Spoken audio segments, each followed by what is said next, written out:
Hey everybody, welcome back to The Digest, our monthly look at some recent notable games in the gamosphere. I'm John Tatey, editor of the Gameological Society, and I'm joined for the third and final installment of The Digest by Steve Heisler. What a journey it has been, as always. As always, we've recorded our own digests in private and never recorded them. And now, finally, the world can see. Speaking of digesting, I have about given up on my fried Twinkie. It's in a sad state. Yeah. Yours still looks kind of pert. And yeah, but I don't think I've even been digesting it. I think it's just sitting there. I can feel it in my stomach. I can't eat any more of this. Well, why don't we digest some leftovers, namely, watch this segue, Tiny and Big, Grandpa's Leftovers, today's game. Tiny and Big, Grandpa's Leftovers, by the independent Black Pants Game Studio, is the story of a kid's search for his grandpa's magical underwear. Playing as Tiny, you can rearrange the mystical desert landscape with a laser cutter, a grappling hook, and an unlimited supply of rockets. With these tools, daunting towers and vast divides become manageable as you slice up big chunks of shale like a geological surgeon. Are these three tools enough to sustain the entire game, though? I think so. It's not a very long game, right. So it was enough to sustain the game. So you were still interested all the way through to the finish?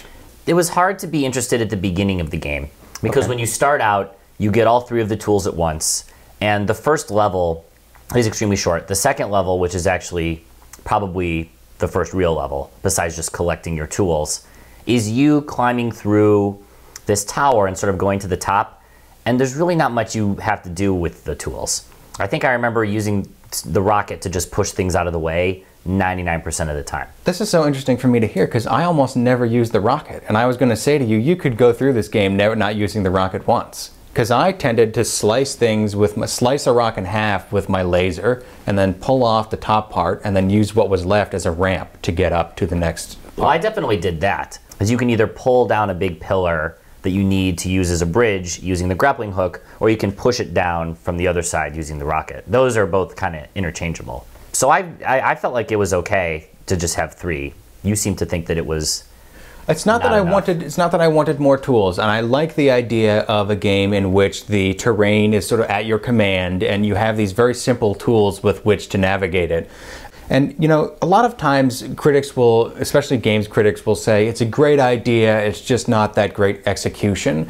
I'm always less certain than a lot of people are about the bright dividing line between ideation and execution. Like, maybe it's not that great an idea, and maybe I feel like I think you could say about this game, great idea, not great execution, but I actually think that the game reveals that it's an okay idea. It's, slicing things up with a laser and rearranging things seems like an awesome idea. It turns out it's just okay, because there's not that much you can do with it. You can make things fall down, you can make a ramp out of them, and that's pretty much what the game turned into for me. It's fall down and rampy, the game. Yeah. Everything else about it is quite splendid. It looks really cool, and I commend them for not, like, the first level of the game, the tutorial, is in this like Game Boy simulation, right? And I thought, like, okay, here's another game with chunky pixels, chunky voxels, 3D pixels. And I've seen this before, but that's not what it is. It's just very like artistic, like it looks like someone drew it in with like pencil and like shaded it. Yeah.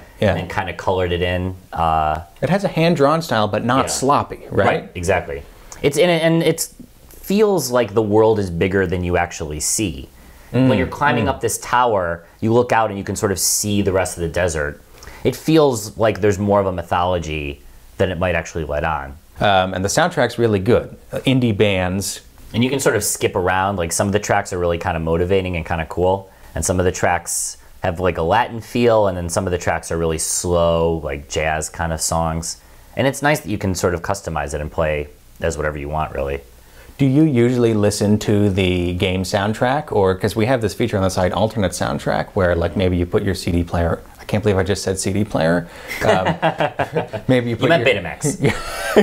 you put your music on and you play the game with it. Do you usually just use the built-in soundtrack, or do you ever mix and match? Yeah, I usually just use the built-in soundtrack, because when I'm playing a game, I want to let the game wow me with whatever it's trying. Yeah. Like I don't want to play with something else because if this is what they intended me to play as, I would like to have that experience. Sure. Having said that, if a game music sucks, I'll just tune it out. I won't turn it off. I won't turn it off. I just mentally start tuning it out. But this game, I really liked the music. I found myself skipping to certain songs actually more often than I would have thought that I would. I always like when they have that function because I like, and you can do this in the, like I like changing the radio station in like the Grand Theft Auto and the Saints Row games. But I really, like I played Quake in high school. We would play networked Quake, and one of the features of that game was that you could put a CD in. Again, I'm dating myself, but you could put a CD in and the game would play tracks from the CD, but still with the game's sound effects on. I think it's a cool feature. I wish that the Xbox could do that, like with your iPod, if you could substitute tracks in. I agree with you that like the first time through a game, I definitely like to hear what they're going to give me, but I wish we could have this mix and match feature more, and I like the way they do it in Tiny and Big. I would check it out. It is short, but it gets really fun near the end. Even though you only have 3 tools, you kind of use them in interesting ways, and I like the middle a lot better than the end. I kind of rage quit at the end because I found it tiresome. It is hard. We were saying that we were playing with game pads hooked up to the computer, and I used a PS3 controller with Bluetooth, so it wasn't the most sensitive of controls. So a lot of times when it required finesse, which wasn't often, but whenever it did, sometimes I would just mess up because the controller just wasn't really mapping very well. I think that's a good point. I think it's probably designed a little better for keyboard and mouse. So if you're comfortable with keyboard and mouse, you should probably use that.